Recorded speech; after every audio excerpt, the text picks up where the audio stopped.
Hello guys, ഞാൻ ഇന്ന് ചിപ്പി mushroom ഇത് നല്ല ചെറിയ പീസായിട്ട് ക്ലീൻ ചെയ്തിട്ട് പറ്റിക്കാൻ പോവാണ്. ആവശ്യമുള്ള വലിയ സവാള ചെറിയതായിട്ട് അരിഞ്ഞിട്ട്, ഇത്രയും തേങ്ങ 2 കപ്പ്, ഒരു 1/2 ടീസ്പൂൺ കാശ്മീരി പൗഡർ, ഒരു ചെറിയ ടീസ്പൂണ് മഞ്ഞൾ, പിന്നെ ആവശ്യത്തിനുള്ള പച്ചമുളക് കട്ട് ചെയ്തത്, പിന്നെ ഇഞ്ചി വെളുത്തുള്ളി ചെറുതായിട്ട് അരിഞ്ഞത്. ഇതെല്ലാം കൂടെ നല്ലപോലെ കൈകൊണ്ട് നന്നായി മിക്സ് ചെയ്യുക.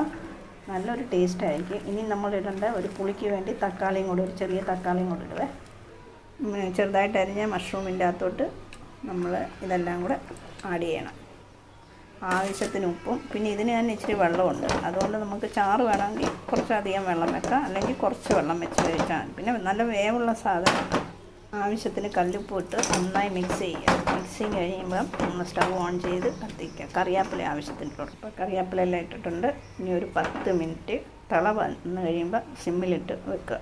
നല്ലോണം തിളച്ച് വന്നിട്ടുണ്ട്. ഞാനിപ്പോൾ സിമ്മിലിട്ട് തക്കാളി ഇടുന്ന കാര്യം ഞാൻ പറഞ്ഞായിരുന്നുണ്ട്, കാണിച്ചില്ല. ചെറിയ തക്കാളി പുളിക്ക് വേണ്ടി.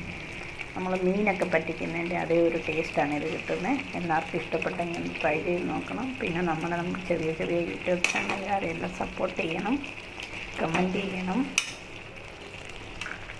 ഇങ്ങനെ നമ്മുടെ മഷ്റൂം കറി റെഡി ആയിട്ടുണ്ട്. നല്ല ടേസ്റ്റാണ്. മീനൊക്കെ കഴിക്കുന്ന അതേ രുചിയാണ്.